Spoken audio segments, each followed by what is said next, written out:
Italia, 1947. Han pasado 2 años desde que terminó la guerra.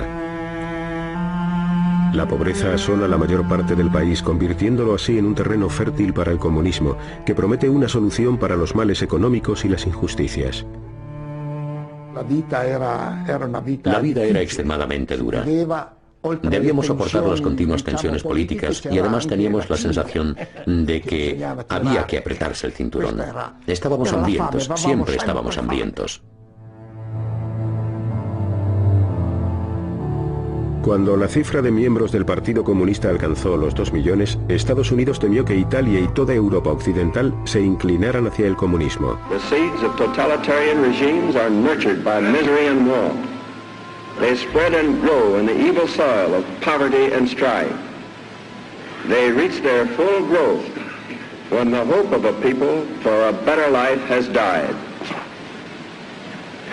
We must keep that hope alive.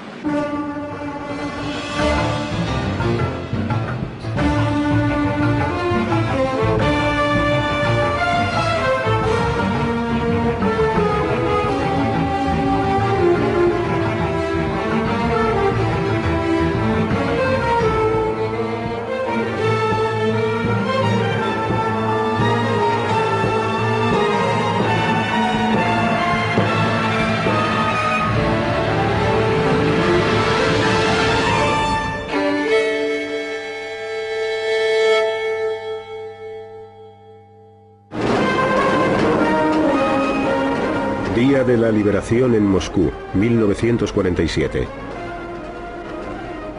El Ejército Rojo era la fuerza de combate más grande del mundo. Stalin había extendido su control por la mayor parte de Europa del Este.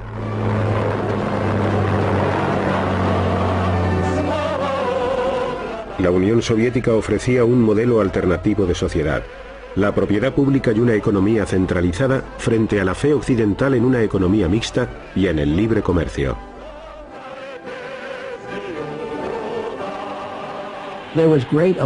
Existía una gran preocupación por los deterioros que habían sufrido tanto la política como la economía.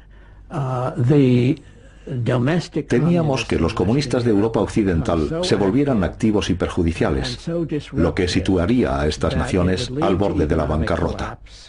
Y esto ocurriría a menos que hiciéramos algo para remediarlo. De lo contrario, los soviéticos tendrían una gran oportunidad para extender su órbita de influencia por la zona oeste de Europa. En 1947, debido a la crisis financiera que estaba atravesando, el gobierno británico se vio obligado a comunicar a Washington su decisión de retirar su ayuda a Grecia y a Turquía. La administración temía que el Mediterráneo oriental cayera bajo la influencia comunista, y Truman aprovechó su oportunidad para pasar a la ofensiva.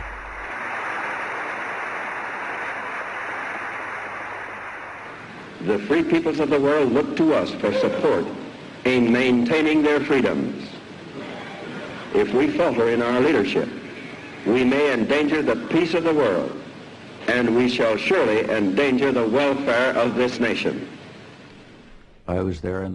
Yo le estaba escuchando desde la galería y me quedé admirado porque el Congreso prestaba toda su atención a las palabras del presidente. En esta ocasión todos los que se encontraban en la sala se dieron cuenta de que estaban ante uno de los acontecimientos más importantes de la historia.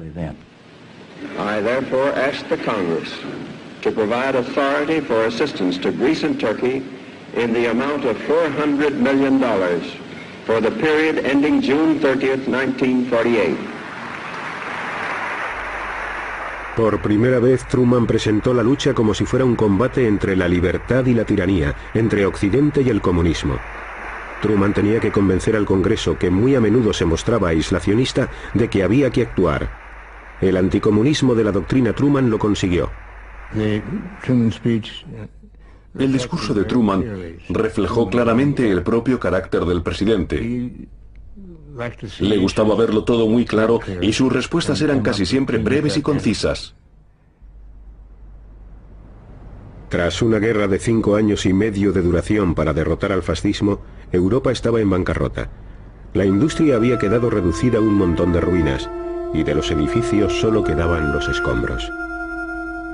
El pueblo luchaba para sobrevivir.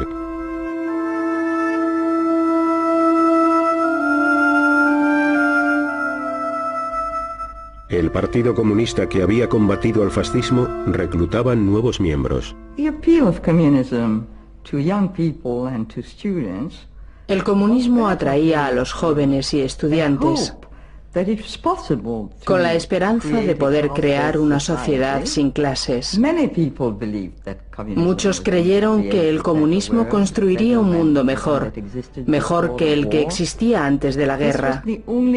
Era el único partido al que uno podía afiliarse si quería cambiar el mundo. El hombre al que Truman escogió para hacer frente al comunismo era el general Marshall, uno de los líderes del ejército en tiempos de guerra que acababa de ser nombrado secretario de Estado. Él se ocuparía de planificar la reacción de los Estados Unidos. Marshall era un hombre extraordinario. Nunca he conocido a nadie como él. En muchos aspectos era una persona austera, casi inaccesible. Nunca consentía que nadie le llamara George Marshall, ni siquiera el presidente. Cuando el presidente le preguntó si debía hacerlo, él le respondió: no, General Marshall estará bien. Emanaba carácter y autoridad. En marzo, Marshall se reunió con el ministro de Asuntos Exteriores soviético Molotov en Moscú. También estaban allí Gran Bretaña y Francia. Los cuatro grandes trataron de llegar a un acuerdo sobre el futuro de Alemania. A pesar de la cálida hospitalidad rusa, todas esas semanas de reuniones resultaron infructuosas. Marshall hizo un último esfuerzo.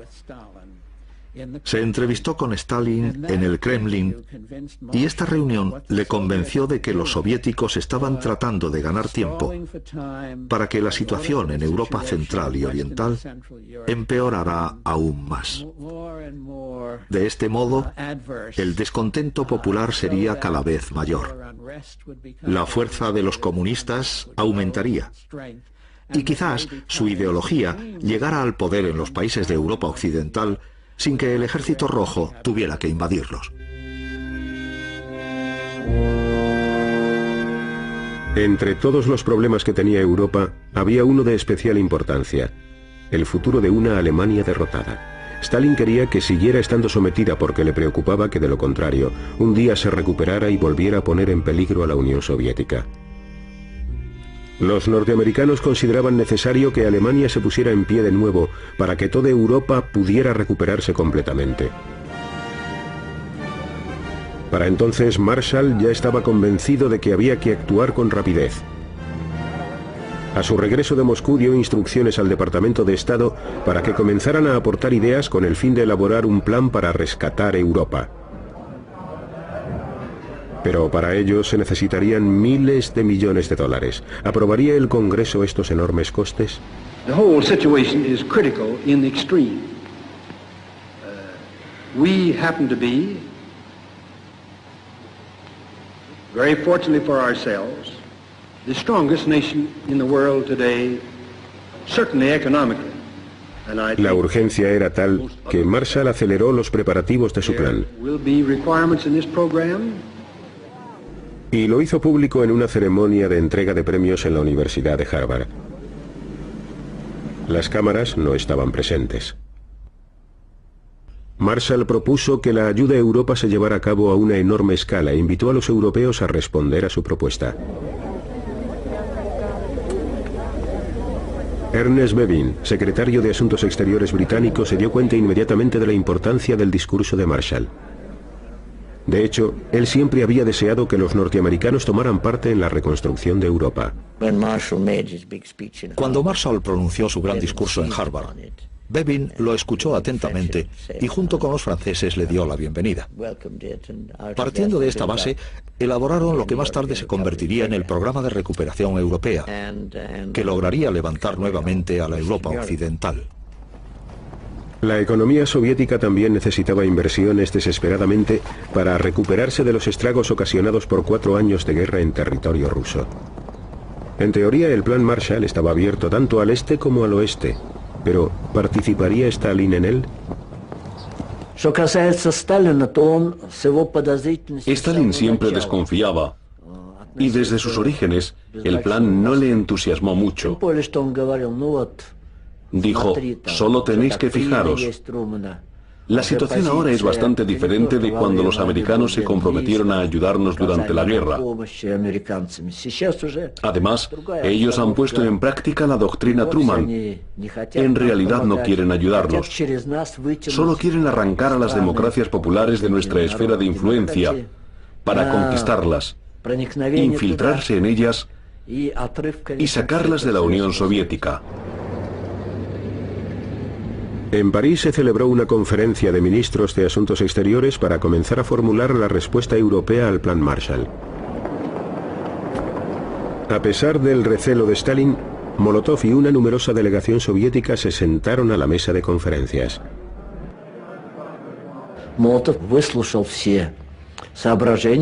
Molotov escuchó todos los informes y propuestas, aunque él tenía muy claro que la ayuda se prestaría bajo ciertas condiciones.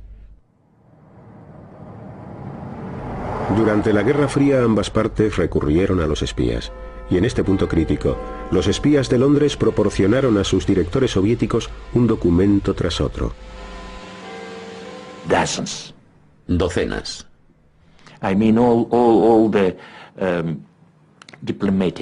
Con todos los diplomáticos entrando y saliendo del Foreign Office, teníamos acceso a todo. Después de 6 días de reunión en París, los servicios de inteligencia soviéticos proporcionaron a Stalin nueva información sobre el Plan Marshall. Nuestro servicio de inteligencia estaba al corriente de todo. Leyeron todos los documentos que los Estados Unidos, el gobierno de los Estados Unidos, elaboró y remitió a casi todos los países europeos, entre ellos a la Unión Soviética, pero también muchos otros que no enviaron a nuestro país.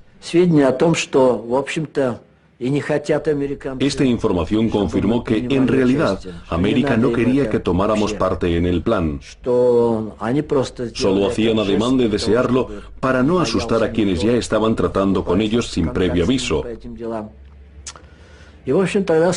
Stalin le dijo a Molotov que pusiera fin a las negociaciones. Cuando Molotov abandonó París, acusó a Occidente de tratar de dividir Europa en 2 bandos hostiles.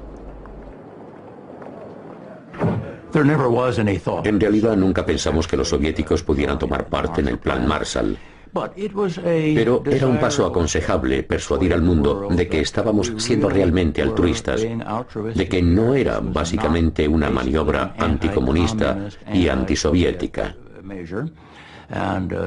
Y si milagrosamente los mismos soviéticos o alguno de sus países satélites hubiera accedido, les hubiéramos dado la bienvenida, pero nunca pensamos que eso fuera a suceder realmente.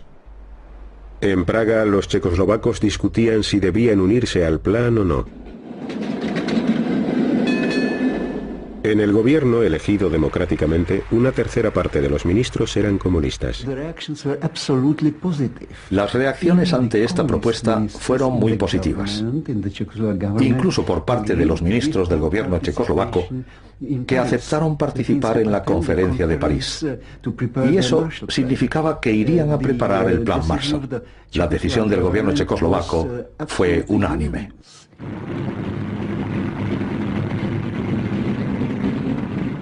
Stalin mandó llamar al primer ministro checo, Klement Gottwald, a Moscú.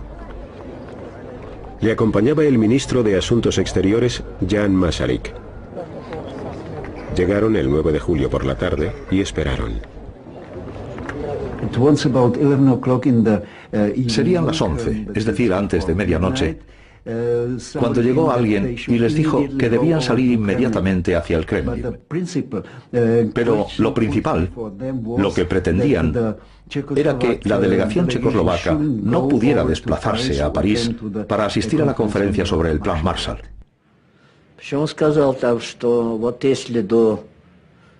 Stalin dijo, si el día 11 de julio a las 4 de la mañana no les habéis comunicado que no asistiréis a la reunión,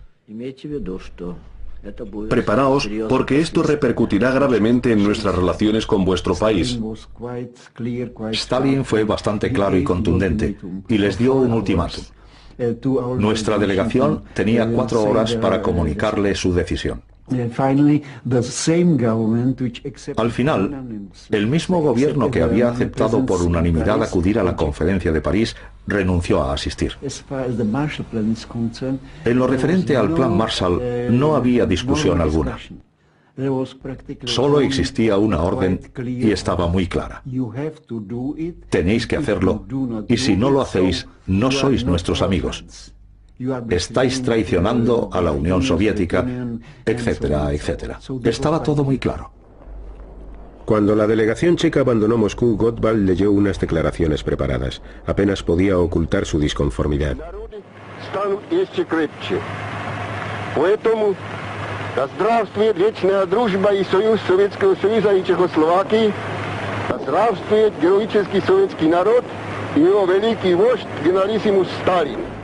Esta experiencia destrozó a Jan Masaryk.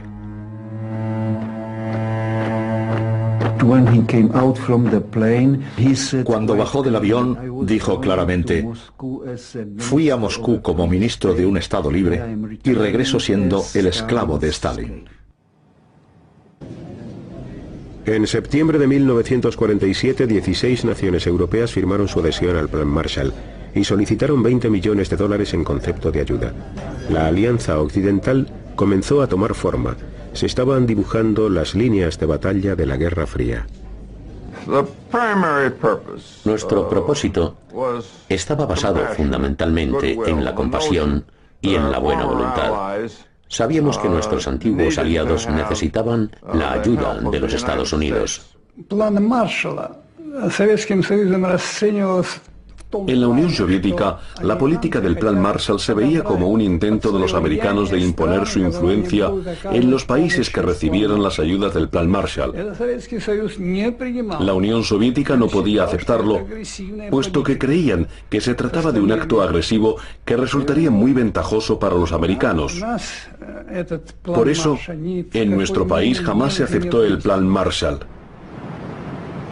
Ese mismo mes de septiembre de 1947, Stalin resucitó la Internacional Comunista de antes de la guerra en la forma del Cominform. A través de este organismo, Stalin planeaba controlar a los países del bloque del Este. También dio instrucciones a los partidos comunistas de los países occidentales para que tomaran la iniciativa y se hicieran con el poder. Para la propaganda norteamericana, el Cominform representaba una siniestra y oscura conspiración del mal. Pero la asociación económica, el Comecon, ofreció ayuda rusa a los países del bloque del Este y comenzó enviando trigo a Checoslovaquia tras una mala cosecha.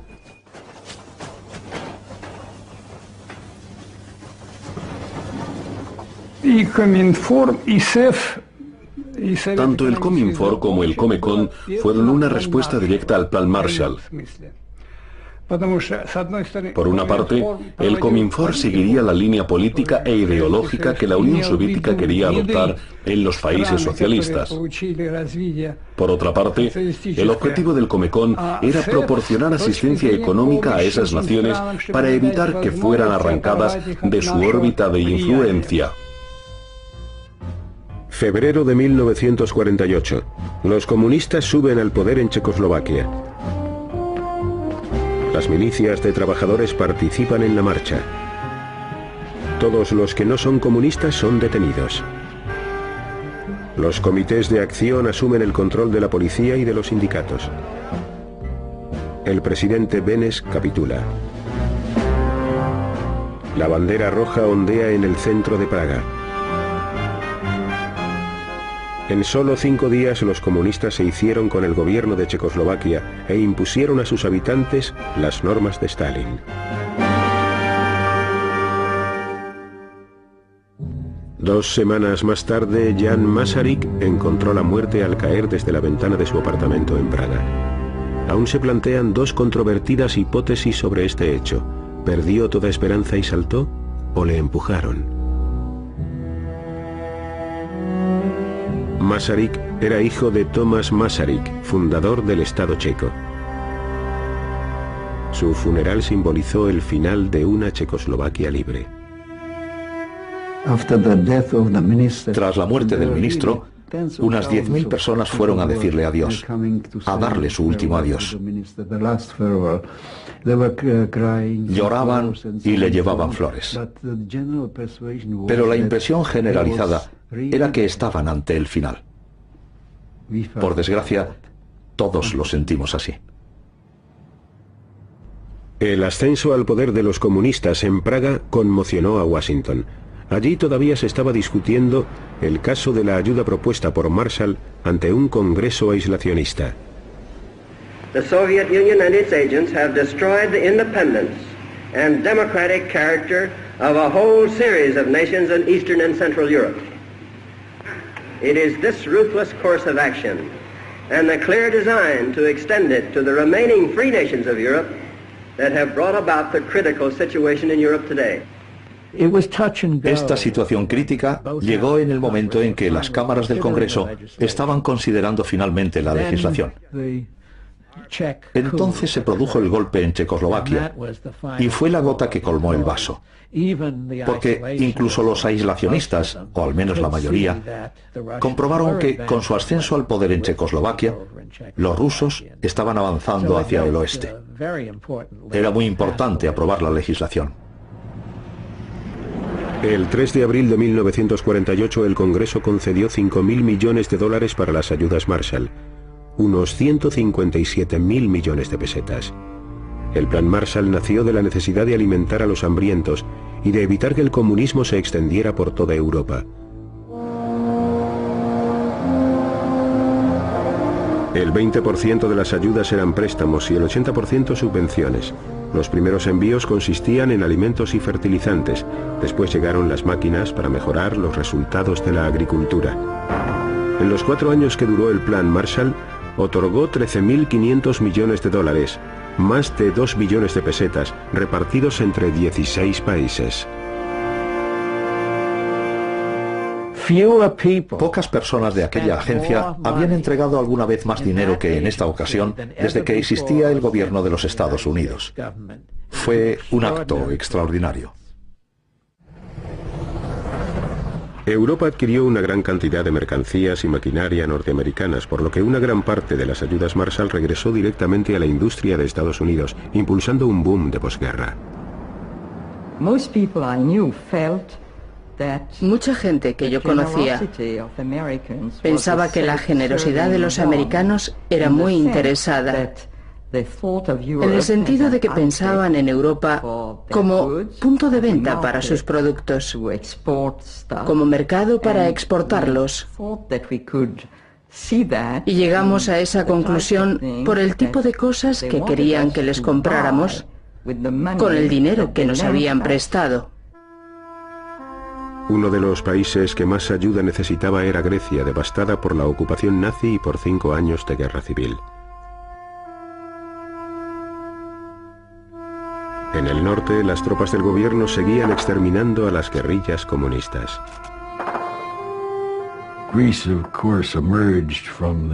Lógicamente, Grecia emergió de la guerra en un estado terrible. Es muy probable que, como represalia, en sus ataques, los nazis prendieran fuego a unos 2.000 pueblos de este país. Y a las consecuencias de esta guerra civil, había que añadir que el entramado social estaba terriblemente desgarrado. Durante los 4 años que duró el Plan Marshall, Grecia recibió casi 700 millones de dólares en asistencia económica. Muchos jóvenes norteamericanos tuvieron que ocupar puestos de gran responsabilidad. Yo era el miembro más joven de la misión del Plan Marshall en Grecia. Llegué allí a la edad de 23 años. Y para mi sorpresa, a los 24, ya tenía a mi cargo el programa de importaciones para Grecia. Los proyectos que emprendíamos eran siempre a escala mundial y tocaban a todos y cada uno de los sectores de la economía. Se podría decir que América abasteció de combustible, vistió y alimentó a la nación griega.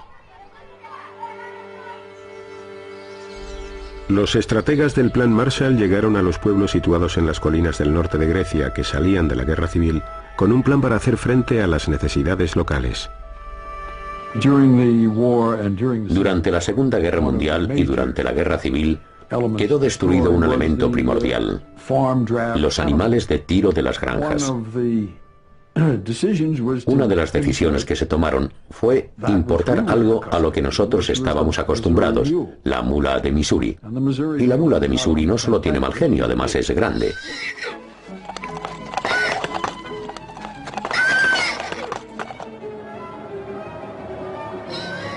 Tras un largo viaje en barco, las mulas norteamericanas llegaron a Grecia.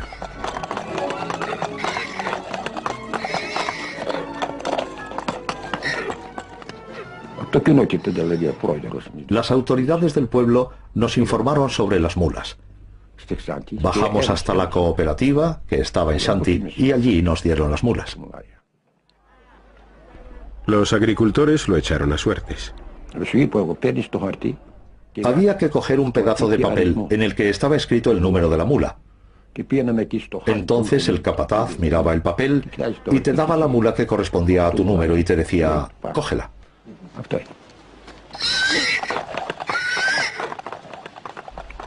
Pero había un problema. Las mulas norteamericanas eran más grandes que los animales a los que los agricultores locales estaban acostumbrados. Las mulas eran muy buenas, algo salvajes, es cierto, pero poco a poco conseguimos tenerlas bajo control. Eran grandes y gordas, así que empezamos a utilizarlas para arar. Se portaron muy bien. A mí me dieron una mula excelente y empezamos a arar.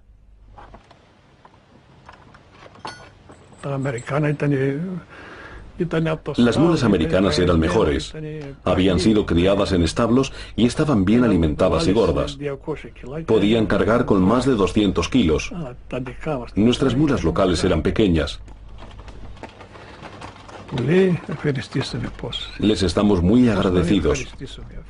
No podía ser de otra manera, puesto que no teníamos de nada. Larga vida a América.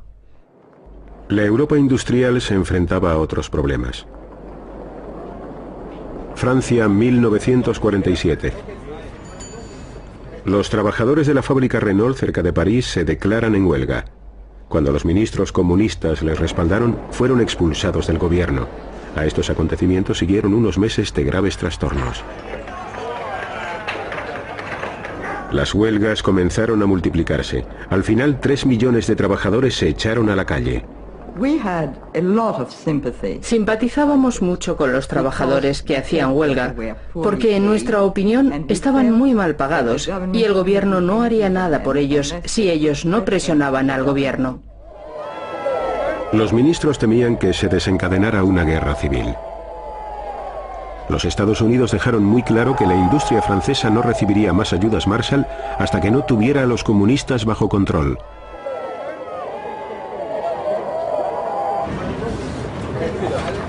Los actos de sabotaje culminaron con el descarrilamiento de un tren expreso que causó la muerte de 20 personas. Los huelguistas perdieron una gran parte del apoyo popular. Los disturbios finalizaron. La Cuarta República Francesa volvió a recibir las ayudas estadounidenses. Esta vez fueron 2.700 millones de dólares. Al final de la guerra, Yugoslavia se había declarado comunista sin la ayuda de Moscú. El líder yugoslavo, Tito, se convirtió en un aliado de Stalin, pero esta alianza era bastante precaria.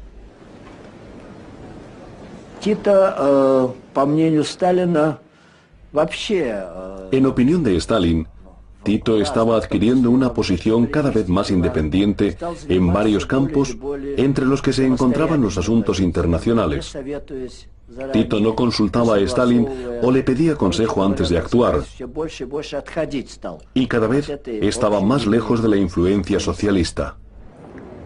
El cisma se produjo cuando Stalin expulsó a Tito del Cominform. Abriendo aún más la grieta que les separaba, Tito se volvió hacia el oeste.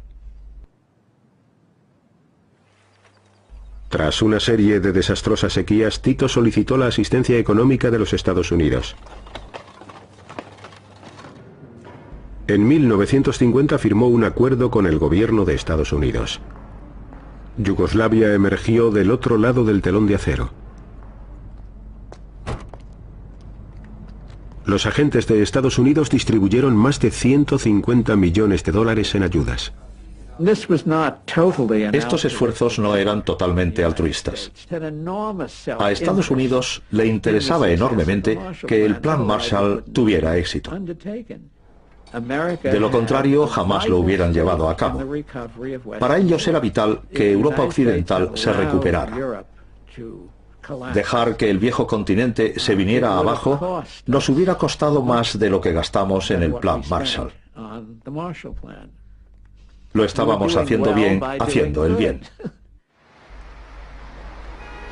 Pero además de hacer el bien, Washington preparaba otras tácticas. En el año 1948, en Italia, el Partido Comunista dirigido por Togliatti dominaba el Frente Popular de ideología izquierdista. El gobierno estaba en manos de los cristiano-demócratas.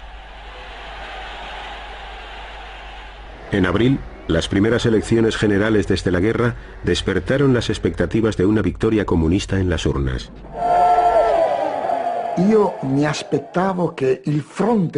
esperaba que el Frente Popular, en el que estaban reunidos todos los partidos de la izquierda, ganara las elecciones.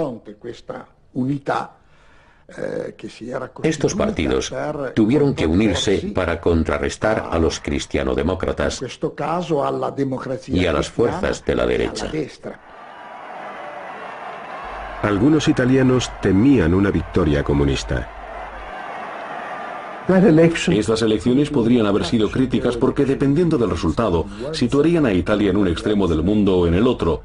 En primer lugar, creo que hubiera sido una tragedia para Italia, para Europa, para el Mediterráneo, y que hubiera representado un grave contratiempo para los Estados Unidos. En los Estados Unidos se orquestó una campaña para persuadir a los italoamericanos de que escribieran a sus familiares pidiéndoles que no votaran a los comunistas. Se enviaron unos 10 millones de cartas. Querida prima María, ¿has pensado lo que significaría una victoria comunista para Italia? Sería terrible. Italia sería gobernada directamente desde el Kremlin. Mira lo que pasó en Checoslovaquia. Tienes que darte cuenta de lo seria que es la situación. Deberías leer lo que dicen los periódicos aquí. Escúchanos. Te ruego que no votes a los comunistas en estas elecciones. Tu primo Luigi. Fue una iniciativa muy inteligente porque así llegó directamente a las familias.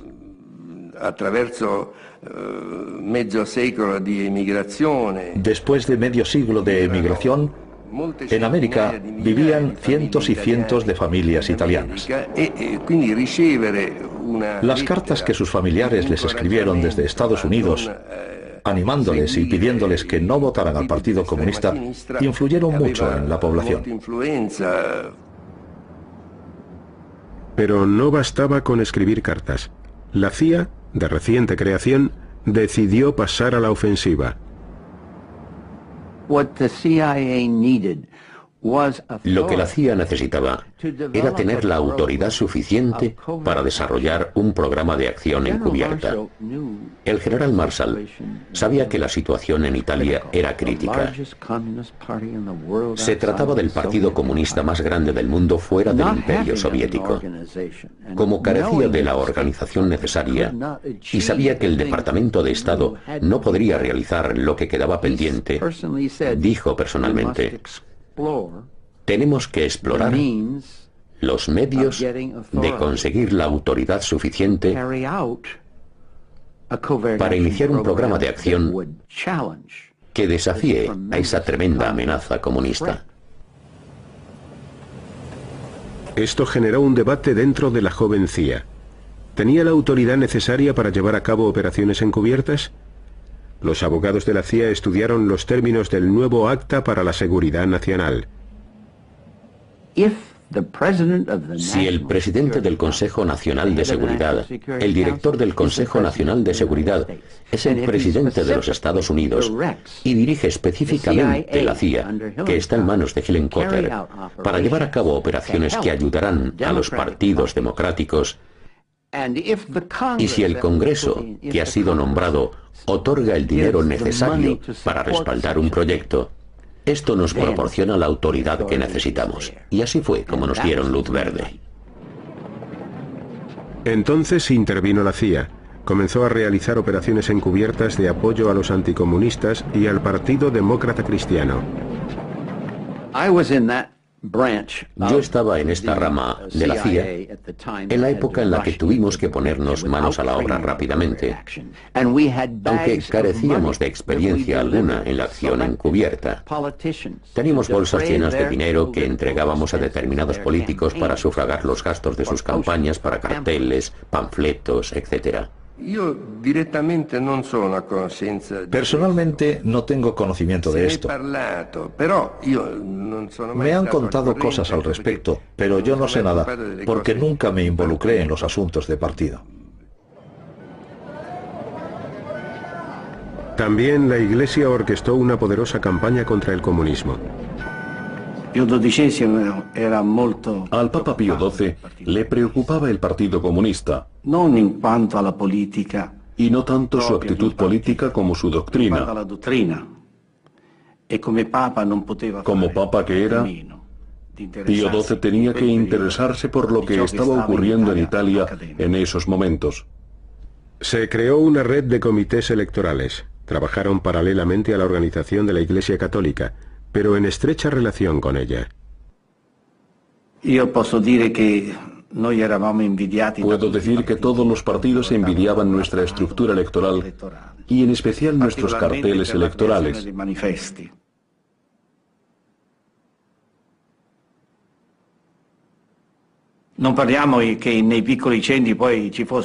En las zonas rurales no había cines. Era algo impensable en aquella época. Así que tuvimos una idea. Enviamos algunos camiones a ciudades y pueblos para que proyectaran películas por la noche. Eran películas de campañas electorales y todo el mundo salía corriendo a la plaza donde realizábamos la proyección para verlas. Acudía muchísima gente.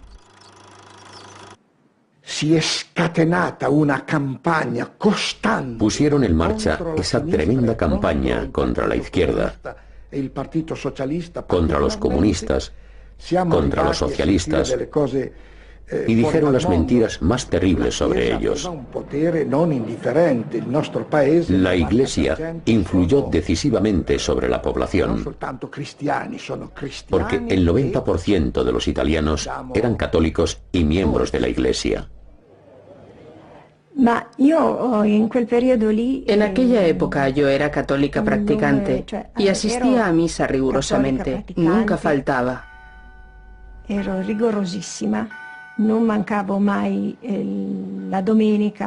Un domingo fui a la iglesia. El sacerdote estaba predicando desde el púlpito y dijo una frase que me dejó una profunda huella en ese momento. Aún la recuerdo. Dijo que la guerra contra los comunistas era una guerra santa. El Papa Pío XII y la Iglesia Católica habían apoyado a los fascistas durante las décadas que estos permanecieron en el gobierno. Pero el Vaticano se oponía totalmente al comunismo. Pocos días antes de las elecciones, Pío XII excomulgó a muchos miembros del Partido Comunista.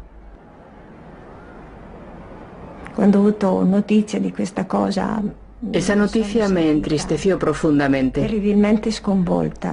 Para empezar, sucedía que en aquellos momentos yo estaba prometida a mi novio. Nos íbamos a casar al año siguiente y eso significaba que no podríamos hacerlo por la iglesia. el Papa Pacelli, Pío XII, el Papa Pacelli, Pío XII, ufficialmente come pontefice, nos excomulgó a los comunistas y a los amigos de los comunistas. Como no podía casarme en la iglesia, tampoco podía llevar un vestido blanco, ni tener todas esas flores y los músicos. Mi tío, que había sido como un padre para mí desde que era una niña, ni siquiera podría llevarme al altar. Por no mencionar que como católica, creía que mi matrimonio tenía que ser bendecido por el sacerdote, representante de Cristo sobre la tierra. Esas eran mis creencias. Ya saben que Pío XII en uno de sus discursos dijo: o se está con Cristo o se está contra él. Y el Partido Comunista estaba contra Cristo. Eran claramente ateos. Así que era deber del Papa y de la Iglesia proteger a su pueblo.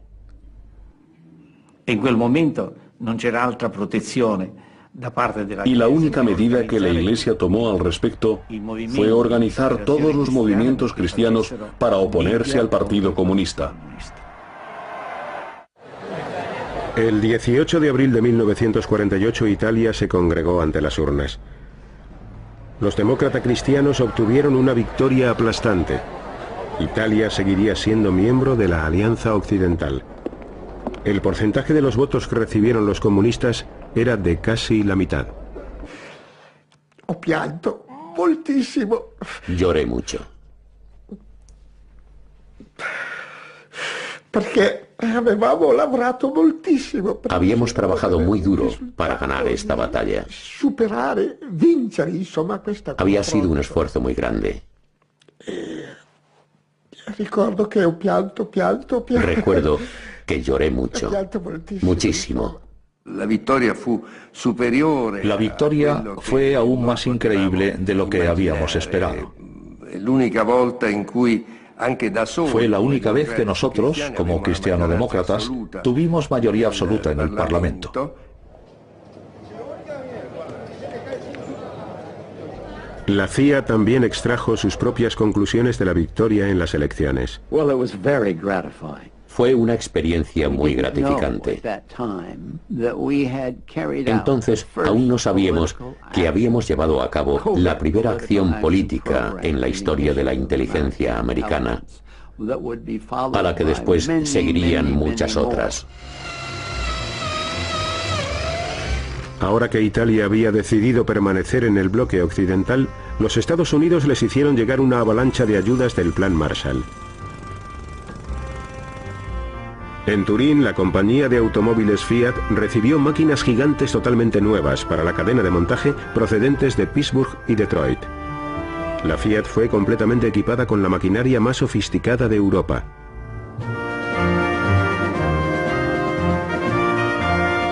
La recuperación de la Fiat impulsaría el resurgimiento de la industria italiana.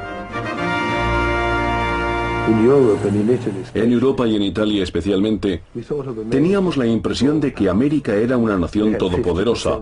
Tenían el 50% del PNB mundial, poseían la tecnología más moderna, habían acabado con el sistema nazi. Y no podías decir que lo esperaras, simplemente te mostrabas gratamente sorprendido al ver la generosidad de su política exterior. Y en esos momentos la expresión de su citada generosidad fue el Plan Marshall.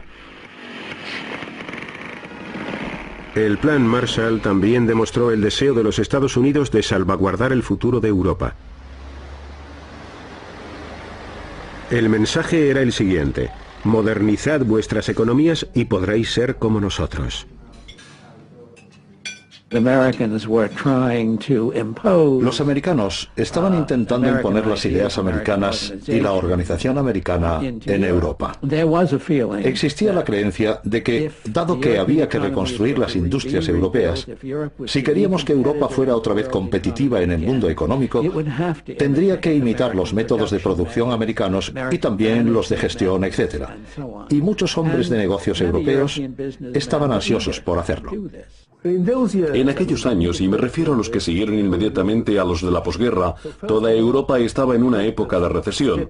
Por ello, en primer lugar nos ayudaron a salir de ella e impulsaron nuestra economía. Pero ese solo fue el primer paso.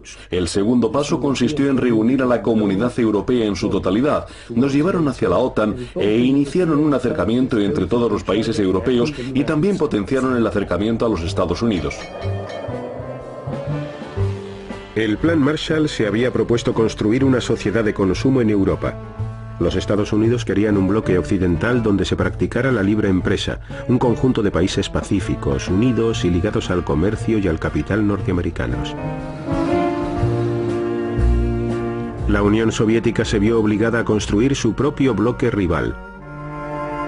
La población de los países socialistas pasaría 40 años observando al bloque occidental con sorpresa y admiración.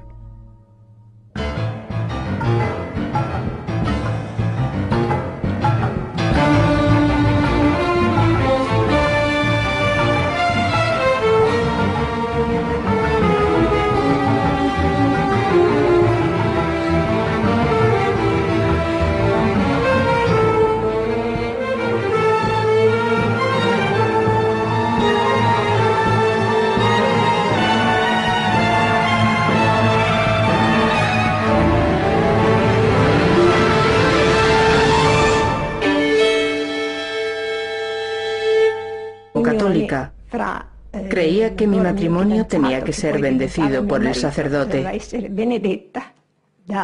representante de Cristo sobre la tierra. Esas eran mis creencias. Ya saben que Pío XII en uno de sus discursos dijo: o se está con Cristo o se está contra Él. Y el Partido Comunista estaba contra Cristo. Eran claramente ateos, así que era deber del Papa y de la Iglesia proteger a su pueblo. Y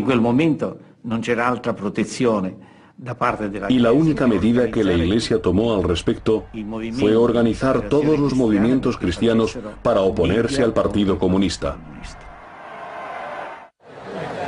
El 18 de abril de 1948 Italia se congregó ante las urnas. Los demócratas cristianos obtuvieron una victoria aplastante. Italia seguiría siendo miembro de la Alianza Occidental. El porcentaje de los votos que recibieron los comunistas era de casi la mitad. Ho pianto moltissimo. Lloré mucho. Perché avevamo lavorato moltissimo. Habíamos trabajado muy duro para ganar esta batalla. Superare, vincere, insomma, questa. Había sido un esfuerzo muy grande. Recuerdo que ho pianto. Recuerdo que lloré mucho, muchísimo. La victoria fue aún más increíble de lo que habíamos esperado. Fue la única vez que nosotros, como cristiano-demócratas, tuvimos mayoría absoluta en el Parlamento. La CIA también extrajo sus propias conclusiones de la victoria en las elecciones. Fue una experiencia muy gratificante. Entonces, aún no sabíamos que habíamos llevado a cabo la primera acción política en la historia de la inteligencia americana, a la que después seguirían muchas otras. Ahora que Italia había decidido permanecer en el bloque occidental, los Estados Unidos les hicieron llegar una avalancha de ayudas del Plan Marshall. En Turín, la compañía de automóviles Fiat recibió máquinas gigantes totalmente nuevas para la cadena de montaje procedentes de Pittsburgh y Detroit. La Fiat fue completamente equipada con la maquinaria más sofisticada de Europa.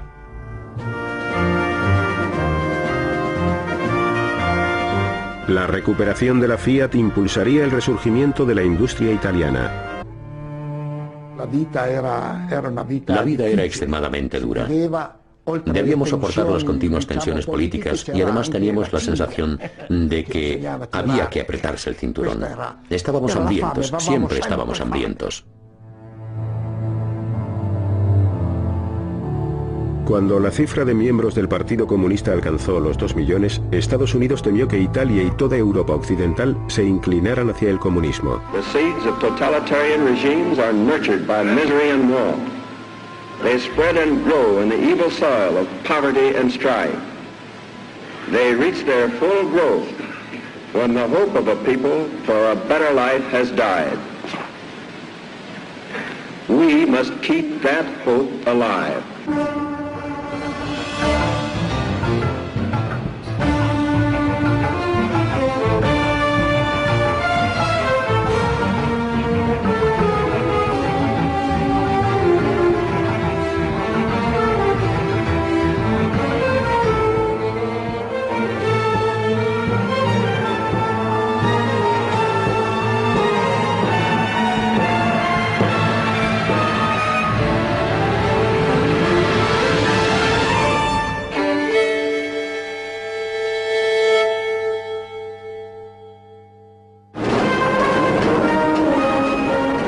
Día de la liberación en Moscú, 1947.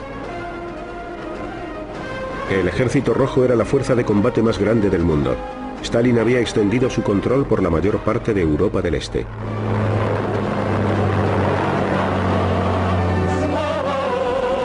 La Unión Soviética ofrecía un modelo alternativo de sociedad. La propiedad pública y una economía centralizada frente a la fe occidental en una economía mixta y en el libre comercio.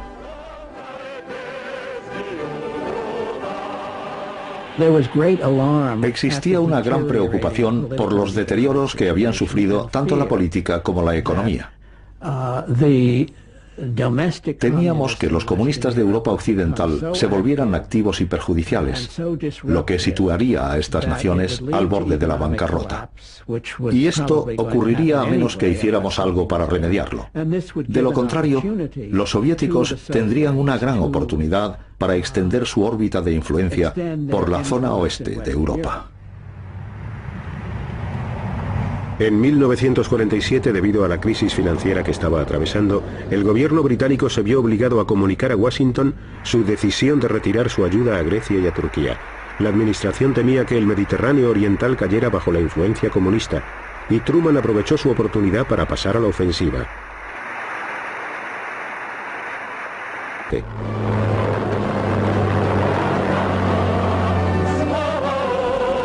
La Unión Soviética ofrecía un modelo alternativo de sociedad. La propiedad pública y una economía centralizada frente a la fe occidental en una economía mixta y en el libre comercio.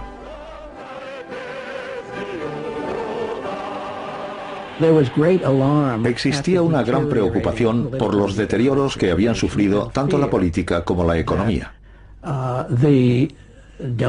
Temíamos que los comunistas de Europa occidental se volvieran activos y perjudiciales, lo que situaría a estas naciones al borde de la bancarrota.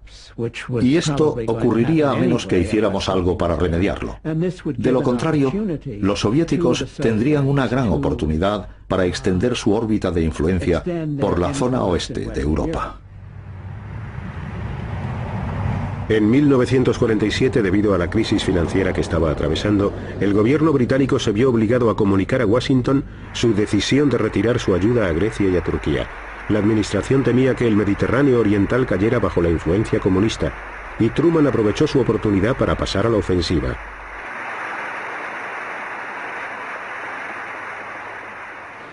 The free peoples of the world look to us for support in maintaining their freedoms. If we falter in our leadership, we may endanger the peace of the world, and we shall surely endanger the welfare of this nation. Yo le estaba escuchando desde la galería y me quedé admirado porque el Congreso prestaba toda su atención a las palabras del presidente. En esta ocasión todos los que se encontraban en la sala se dieron cuenta de que estaban ante uno de los acontecimientos más importantes de la historia.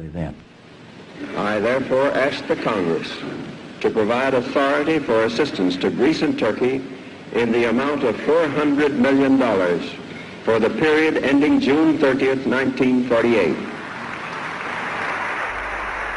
Por primera vez, Truman presentó la lucha como si fuera un combate entre la libertad y la tiranía, entre Occidente y el comunismo. Truman tenía que convencer al Congreso, que muy a menudo se mostraba aislacionista, de que había que actuar. El anticomunismo de la doctrina Truman lo consiguió. El discurso de Truman reflejó claramente el propio carácter del presidente. Le gustaba verlo todo muy claro y sus respuestas eran casi siempre breves y concisas. Tras una guerra de 5 años y medio de duración para derrotar al fascismo, Europa estaba en bancarrota. La industria había quedado reducida a un montón de ruinas, y de los edificios solo quedaban los escombros. El pueblo luchaba para sobrevivir. El Estado no podría realizar lo que quedaba pendiente. Dijo personalmente: tenemos que explorar los medios de conseguir la autoridad suficiente para iniciar un programa de acción que desafíe a esa tremenda amenaza comunista. Esto generó un debate dentro de la joven CIA. ¿Tenía la autoridad necesaria para llevar a cabo operaciones encubiertas? Los abogados de la CIA estudiaron los términos del nuevo Acta para la Seguridad Nacional. Si el presidente del Consejo Nacional de Seguridad, el director del Consejo Nacional de Seguridad, es el presidente de los Estados Unidos y dirige específicamente la CIA, que está en manos de Helen Cotter, para llevar a cabo operaciones que ayudarán a los partidos democráticos, y si el Congreso, que ha sido nombrado, otorga el dinero necesario para respaldar un proyecto, esto nos proporciona la autoridad que necesitamos. Y así fue como nos dieron luz verde. Entonces intervino la CIA. Comenzó a realizar operaciones encubiertas de apoyo a los anticomunistas y al Partido Demócrata Cristiano. Yo estaba en esta rama de la CIA en la época en la que tuvimos que ponernos manos a la obra rápidamente, aunque carecíamos de experiencia alguna en la acción encubierta. Teníamos bolsas llenas de dinero que entregábamos a determinados políticos para sufragar los gastos de sus campañas para carteles, panfletos, etc. Personalmente no tengo conocimiento de esto. Me han contado cosas al respecto, pero yo no sé nada, porque nunca me involucré en los asuntos de partido. También la Iglesia orquestó una poderosa campaña contra el comunismo. Al Papa Pío XII le preocupaba el Partido Comunista, y no tanto su actitud política como su doctrina. Como Papa que era, Pío XII tenía que interesarse por lo que estaba ocurriendo en Italia en esos momentos. Se creó una red de comités electorales. Trabajaron paralelamente a la organización de la Iglesia Católica, pero en estrecha relación con ella. Puedo decir que todos los partidos envidiaban nuestra estructura electoral y en especial nuestros carteles electorales.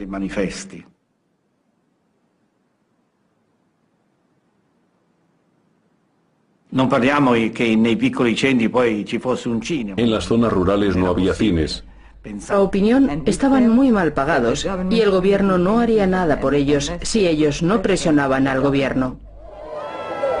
Los ministros temían que se desencadenara una guerra civil.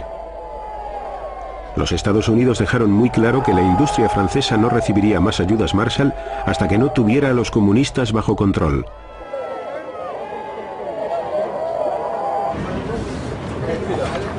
Los actos de sabotaje culminaron con el descarrilamiento de un tren expreso que causó la muerte de 20 personas.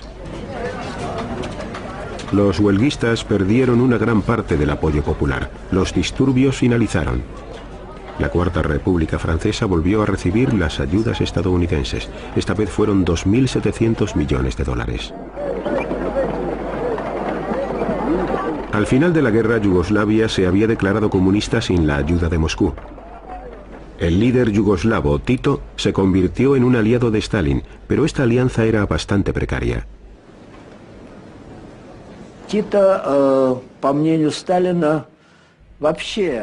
En opinión de Stalin, Tito estaba adquiriendo una posición cada vez más independiente en varios campos, entre los que se encontraban los asuntos internacionales. Tito no consultaba a Stalin o le pedía consejo antes de actuar, y cada vez estaba más lejos de la influencia socialista. El cisma se produjo cuando Stalin expulsó a Tito del Cominform. Abriendo aún más la grieta que les separaba, Tito se volvió hacia el oeste. Tras una serie de desastrosas sequías, Tito solicitó la asistencia económica de los Estados Unidos. En 1950 firmó un acuerdo con el gobierno de Estados Unidos. Yugoslavia emergió del otro lado del telón de acero. Los agentes de Estados Unidos distribuyeron más de 150 millones de dólares en ayudas. Estos esfuerzos no eran totalmente altruistas. A Estados Unidos le interesaba enormemente que el Plan Marshall tuviera éxito. De lo contrario, jamás lo hubieran llevado a cabo. Para ellos era vital que Europa Occidental se recuperara. Dejar que el viejo continente se viniera abajo nos hubiera costado más de lo que gastamos en el Plan Marshall. Lo estábamos haciendo bien, haciendo el bien. Pero además de hacer el bien, Washington preparaba otras tácticas. En el año 1948, en Italia, el Partido Comunista dirigido por Togliatti dominaba el Frente Popular de ideología izquierdista. Esta información confirmó que, en realidad, América no quería que tomáramos parte en el plan. Solo hacían ademán de desearlo para no asustar a quienes ya estaban tratando con ellos sin previo aviso. Stalin le dijo a Molotov que pusiera fin a las negociaciones. Cuando Molotov abandonó París, acusó a Occidente de tratar de dividir Europa en dos bandos hostiles. En realidad nunca pensamos que los soviéticos pudieran tomar parte en el Plan Marshall. Pero era un paso aconsejable persuadir al mundo de que estábamos siendo realmente altruistas, de que no era básicamente una maniobra anticomunista y antisoviética. Y si milagrosamente los mismos soviéticos o alguno de sus países satélites hubiera accedido, les hubiéramos dado la bienvenida, pero nunca pensamos que eso fuera a suceder realmente. En Praga, los checoslovacos discutían si debían unirse al plan o no. En el gobierno elegido democráticamente, una tercera parte de los ministros eran comunistas. Las reacciones ante esta propuesta fueron muy positivas, incluso por parte de los ministros del gobierno checoslovaco, que aceptaron participar en la conferencia de París. Y eso significaba que irían a preparar el Plan Marshall. La decisión del gobierno checoslovaco fue unánime.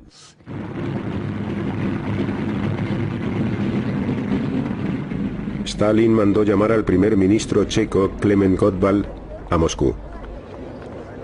Le acompañaba el ministro de Asuntos Exteriores, Jan Masaryk. Llegaron el 9 de julio por la tarde y esperaron. Serían las 11, es decir, antes de medianoche, cuando llegó alguien y les dijo que debían salir inmediatamente hacia el Kremlin.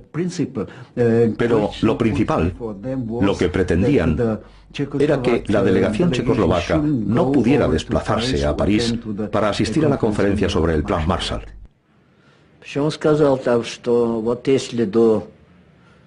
Stalin dijo: si el día 11 de julio a las 4 de la mañana no les habéis comunicado que no asistiréis a la reunión, preparaos, porque esto repercutirá gravemente en nuestras relaciones con vuestro país.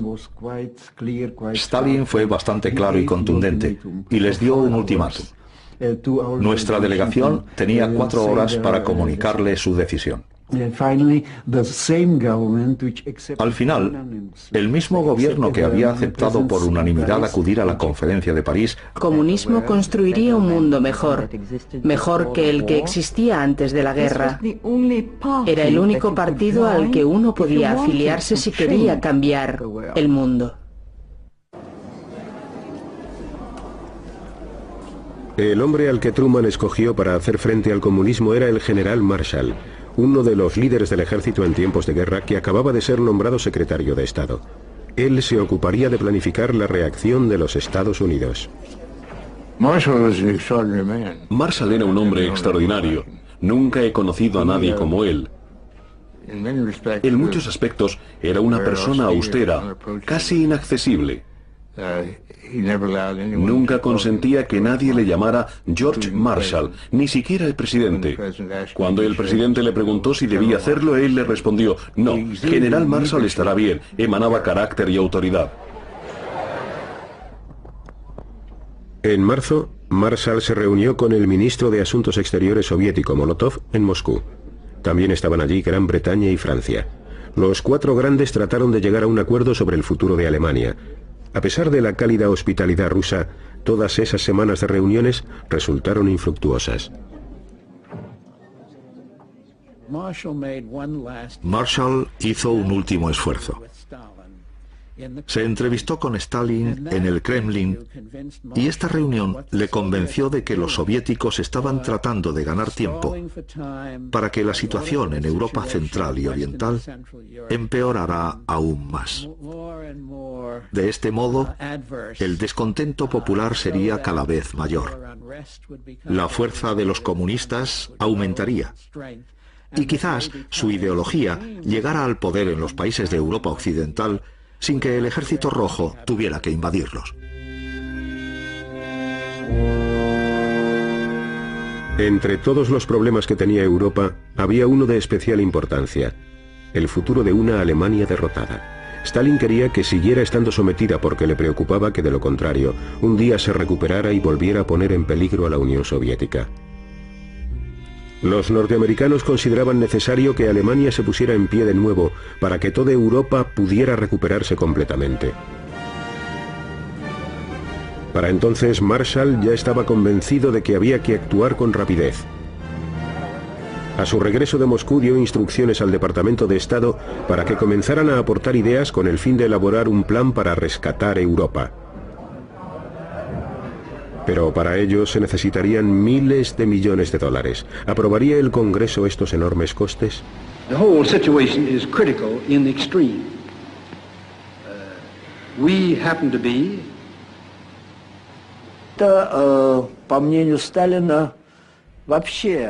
En opinión de Stalin, Tito estaba adquiriendo una posición cada vez más independiente en varios campos, entre los que se encontraban los asuntos internacionales. Tito no consultaba a Stalin o le pedía consejo antes de actuar, y cada vez estaba más lejos de la influencia socialista. El cisma se produjo cuando Stalin expulsó a Tito del Cominform. Abriendo aún más la grieta que les separaba, Tito se volvió hacia el oeste. Tras una serie de desastrosas sequías, Tito solicitó la asistencia económica de los Estados Unidos. En 1950 firmó un acuerdo con el gobierno de Estados Unidos. Yugoslavia emergió del otro lado del telón de acero. Los agentes de Estados Unidos distribuyeron más de 150 millones de dólares en ayudas. Estos esfuerzos no eran totalmente altruistas. A Estados Unidos le interesaba enormemente que el Plan Marshall tuviera éxito. De lo contrario, jamás lo hubieran llevado a cabo. Para ellos era vital que Europa Occidental se recuperara. Dejar que el viejo continente se viniera abajo nos hubiera costado más de lo que gastamos en el Plan Marshall. Lo estábamos haciendo bien, haciendo el bien. Pero además de hacer el bien, Washington preparaba otras tácticas. En el año 1948, en Italia, el Partido Comunista dirigido por Togliatti dominaba el Frente Popular de ideología izquierdista. El gobierno estaba en manos de los cristiano-demócratas. En abril, las primeras elecciones generales desde la guerra despertaron las expectativas de una victoria comunista en las urnas.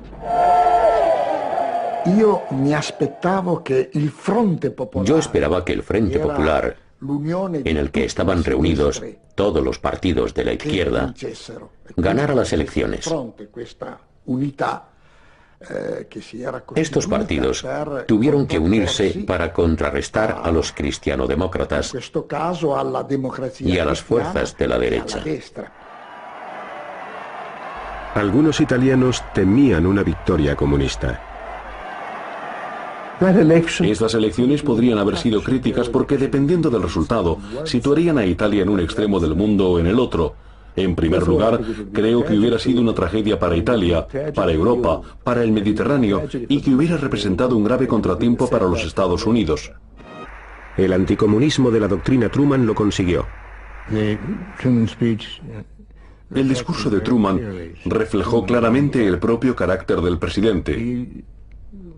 Le gustaba verlo todo muy claro y sus respuestas eran casi siempre breves y concisas. Tras una guerra de 5 años y medio de duración para derrotar al fascismo, Europa estaba en bancarrota. La industria había quedado reducida a un montón de ruinas, y de los edificios solo quedaban los escombros. El pueblo luchaba para sobrevivir.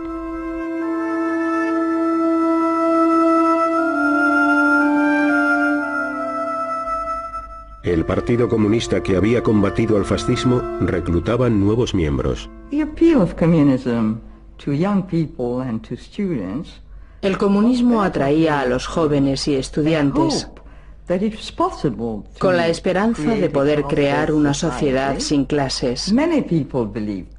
Muchos creyeron que el comunismo construiría un mundo mejor, mejor que el que existía antes de la guerra. Era el único partido al que uno podía afiliarse si quería cambiar el mundo. El hombre al que Truman escogió para hacer frente al comunismo era el general Marshall, uno de los líderes del ejército en tiempos de guerra que acababa de ser nombrado secretario de Estado. Él se ocuparía de planificar la reacción de los Estados Unidos. Marshall era un hombre extraordinario. Nunca he conocido a nadie como él. En muchos aspectos era una persona austera, casi inaccesible. Nunca consentía que nadie le llamara George Marshall, ni siquiera el presidente. Cuando el presidente le preguntó si debía hacerlo, él le respondió: no, General Marshall estará bien. Emanaba carácter y autoridad. En marzo, Marshall se reunió con el ministro de Asuntos Exteriores soviético Molotov en Moscú. También estaban allí Gran Bretaña y Francia. Los 4 grandes trataron de llegar a un acuerdo sobre el futuro de Alemania. A pesar de la cálida hospitalidad rusa, todas esas semanas de reuniones resultaron infructuosas. Marshall hizo un último esfuerzo. Se entrevistó con Stalin en el Kremlin y esta reunión le convenció de que los soviéticos estaban tratando de ganar tiempo para que la situación en Europa Central y Oriental empeorara aún más. De este modo, el descontento popular sería cada vez mayor. La fuerza de los comunistas aumentaría. Y quizás su ideología llegara al poder en los países de Europa Occidental. Y a las consecuencias de esta guerra civil había que añadir que el entramado social estaba terriblemente desgarrado. Durante los 4 años que duró el Plan Marshall, Grecia recibió casi 700 millones de dólares en asistencia económica. Muchos jóvenes norteamericanos tuvieron que ocupar puestos de gran responsabilidad. Yo era el miembro más joven de la misión del Plan Marshall en Grecia. Llegué allí a la edad de 23 años. Y para mi sorpresa, a los 24, ya tenía a mi cargo el programa de importaciones para Grecia. Los proyectos que emprendíamos eran siempre a escala mundial y tocaban a todos y cada uno de los sectores de la economía. Se podría decir que América abasteció de combustible, vistió y alimentó a la nación griega. Los estrategas del Plan Marshall llegaron a los pueblos situados en las colinas del norte de Grecia que salían de la guerra civil con un plan para hacer frente a las necesidades locales. Durante la Segunda Guerra Mundial y durante la Guerra Civil quedó destruido un elemento primordial: los animales de tiro de las granjas. Una de las decisiones que se tomaron fue importar algo a lo que nosotros estábamos acostumbrados, la mula de Missouri. Y la mula de Missouri no solo tiene mal genio, además es grande.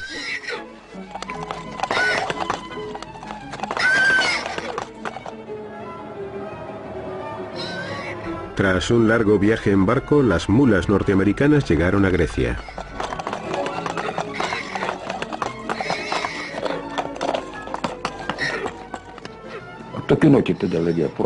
Las autoridades del pueblo nos informaron sobre las mulas. Bajamos hasta la cooperativa, que estaba en Shanti, y allí nos dieron las mulas. Los agricultores lo echaron a suertes.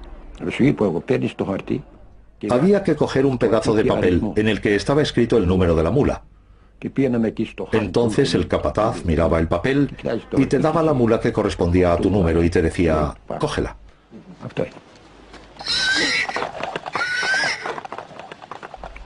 Pero había un problema.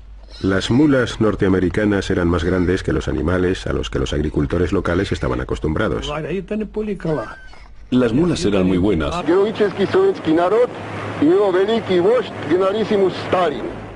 Esta experiencia destrozó a Jan Masaryk.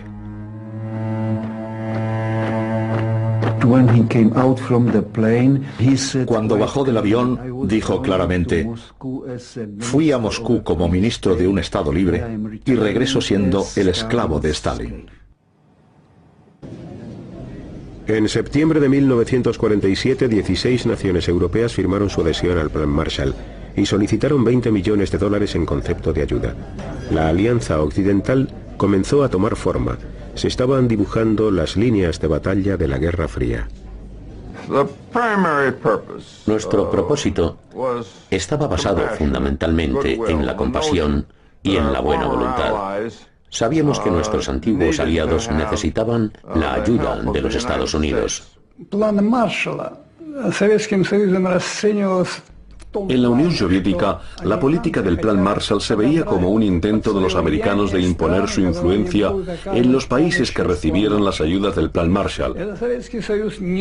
La Unión Soviética no podía aceptarlo, puesto que creían que se trataba de un acto agresivo que resultaría muy ventajoso para los americanos. Por eso, en nuestro país jamás se aceptó el Plan Marshall. Ese mismo mes de septiembre de 1947, Stalin resucitó la Internacional Comunista de antes de la guerra en la forma del Cominform.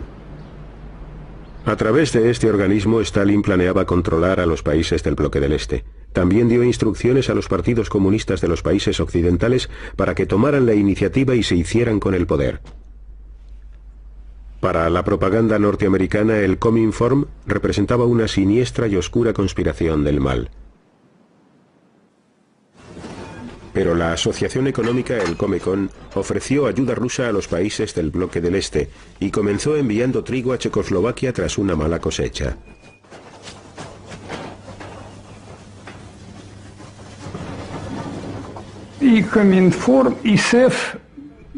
Tanto el Cominform como el Comecon fueron una respuesta directa al Plan Marshall. Por una parte, el Cominform seguiría la línea política e ideológica que la Unión Soviética quería adoptar en los países socialistas. Por otra parte, el objetivo del Comecon era proporcionar asistencia económica a esas naciones para evitar que fueran arrancadas de su órbita de influencia. Febrero de 1948. Los comunistas suben al poder en Checoslovaquia. Las milicias de trabajadores participan en la marcha. Todos los que no son comunistas son detenidos.